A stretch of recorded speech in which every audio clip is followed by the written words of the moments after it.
Están con nosotros Elías Segovia, presidente de la región Apurímac. ¿Cómo está usted? Muy buenas noches. Buenas noches. Y Vladimir Cerrón, de la región Junín. ¿Cómo está usted? Buenas Muy noches. buenas noches. Una primera pregunta a los presidentes regionales es, desde su zona, desde su visión, desde su perspectiva, ¿qué está ocurriendo con la población? ¿Por qué reacciona frente a situaciones como la que hemos vivido en los últimos tiempos con violencia? ¿Por qué razón la creación de una universidad genera violencia entre los miembros de una región? ¿Por qué una región como Puno puede llegar a los altos grados de violencia para tomar el aeropuerto y provocar la muerte de algunas personas? ¿Qué cosa pasa, don Elías Segovia? Mire, habría que diferenciar. El tema minero es un tema que se ha ido madurando y se ha logrado en estos tiempos organizar el pueblo para protestar en el tema minero, porque la minería no está beneficiando según los análisis de ellos. Este es un tema que se ha madurado hace mucho tiempo, pero en los otros aspectos, de ejemplo de la Universidad de Huancavelica, creo que son reacciones que cada grupo toma para ser escuchados.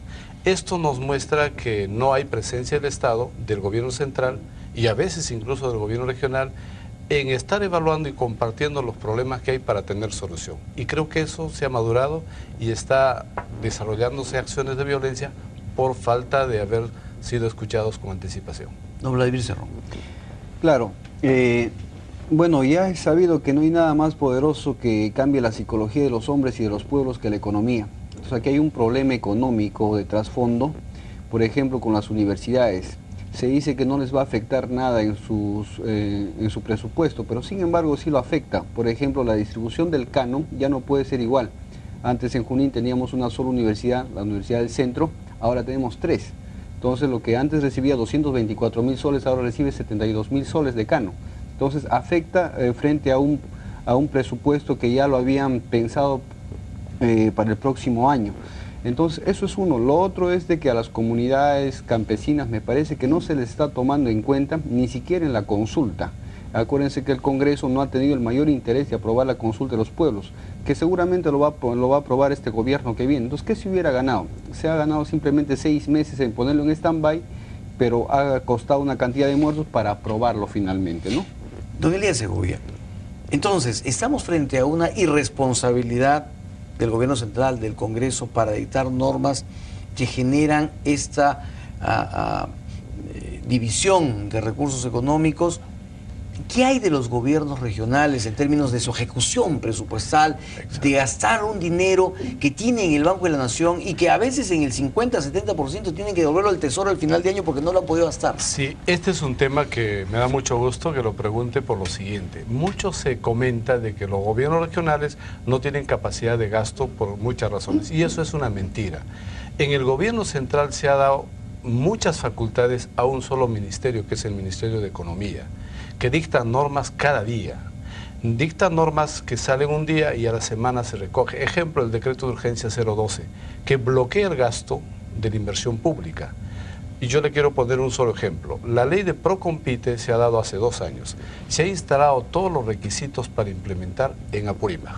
Hasta ahora, el Ministerio de Economía no autoriza la ejecución presupuestal. Esto es un vicio que se viene manejando desde hace mucho tiempo. Por eso nosotros estamos planteando que de alguna manera, que se dé facultades a los sectores. Y voy a poner un ejemplo claro. Los gobiernos regionales no están en la capacidad de por lo menos cubrir una plaza vacante de un profesor. El Ministerio de Salud tampoco, porque nosotros tenemos un déficit de 800 maestros. Hemos solicitado a Educación, al Ministerio de Educación. El Ministerio de Educación evalúa y solicita para la validación a Economía. O sea, el ministro de Educación está pintado porque Economía finalmente autoriza todo.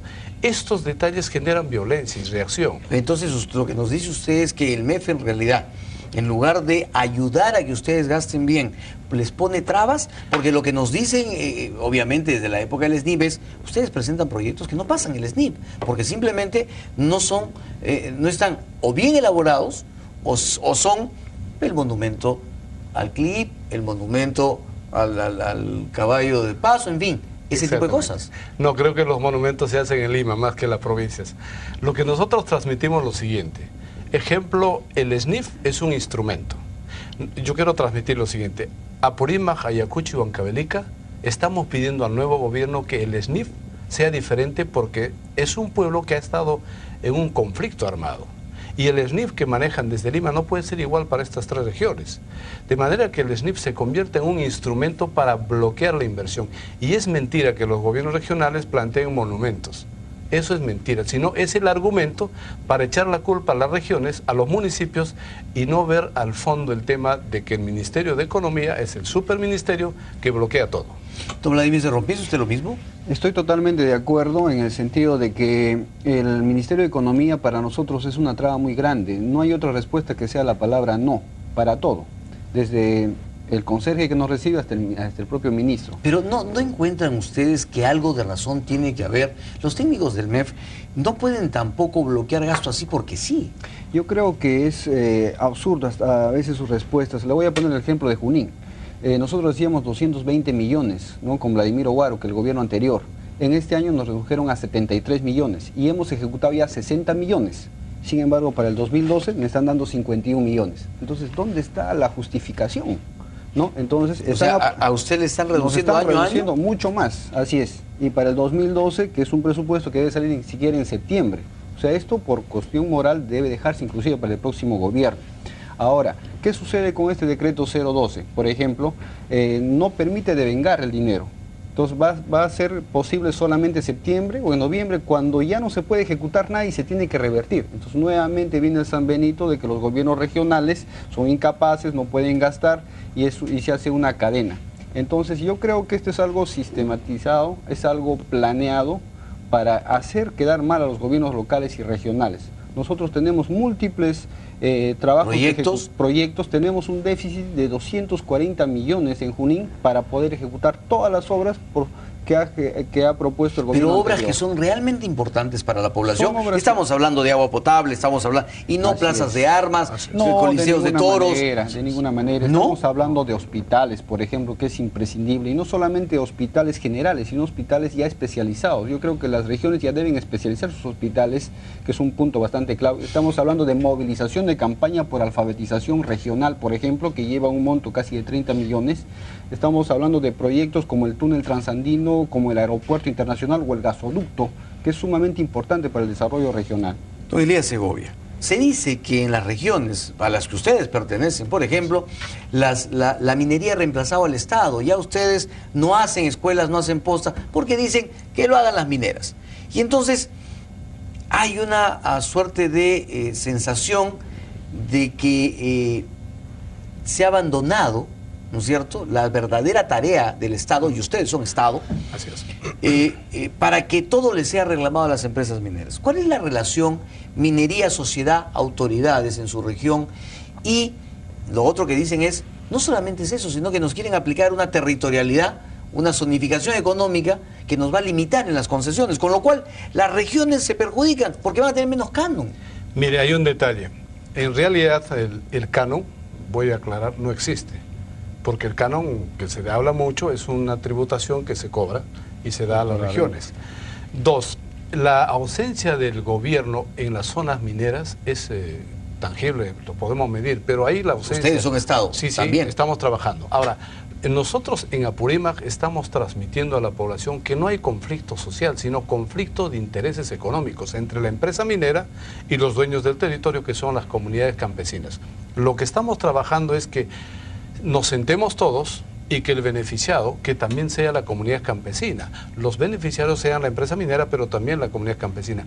Por eso existe violencia, porque no siente el pueblo el beneficio de la minería. Y eso está justificado porque las empresas mineras dicen, nosotros ponemos hospitales, nosotros ponemos escuelas, nosotros hacemos proyectos de desarrollo sostenible, nosotros hacemos mesas de diálogo. Por eso mismo, lo que nosotros estamos transmitiendo, y se la digo públicamente, no deben las empresas mineras, primero, hacer obras de infraestructura social. 2, no deben pagar a las plazas de profesores o de médicos, lo tiene que hacer el Estado. Ellos tienen que dar lo que le corresponde a la comunidad presupuestalmente, y estamos transmitiendo que la comunidad no pidan cosas, pidan cuál es vuestra responsabilidad y cuál es vuestro derecho. Por eso mismo exigimos que los contratos tienen que ser transparentes y que el pueblo conozca cuál es lo que podemos reclamar. De manera que ahora estamos trabajando en Apurímac, que es una zona eminentemente minera, nos sentemos con las empresas, también con los comuneros, en una mesa y discutamos cuál es lo correcto. ¿Y qué hay de la zonificación económica? Nosotros que se dice esto es un instrumento de los gobiernos regionales para recortar los territorios donde se puede hacer explotación minera. No, lo que hemos hecho nosotros en el caso de Apurímac, hemos sacado una ordenanza evitando que la minería se haga en terreno agrícola, rentable, protegiendo las cabeceras, las fuentes de agua, porque si no protegemos... Cuencas. Todo esto va a ser un desorden en el futuro. Ahora, lo que queremos insistir es que la actividad minera beneficie a todos y todos salgamos bien, porque hay un tema que es claro. Por ejemplo, vamos a poner, por decir Chayohuacho, que es un distrito eminentemente minero, el costo de vida inmediatamente sube. ¿Y qué hace la gente que no está enganchada en la actividad minera? Colapsa. Un profesor que gana el mismo sueldo que en otro sitio no puede vivir en el entorno porque ha subido el costo de vida. Para esto, nosotros estamos haciendo un detalle que quiero comentarte. Por ejemplo, con la empresa Extrata estamos quedando lo siguiente, que todo lo que pueda requerir esta empresa en su consumo, la compren de la zona de Apurímac.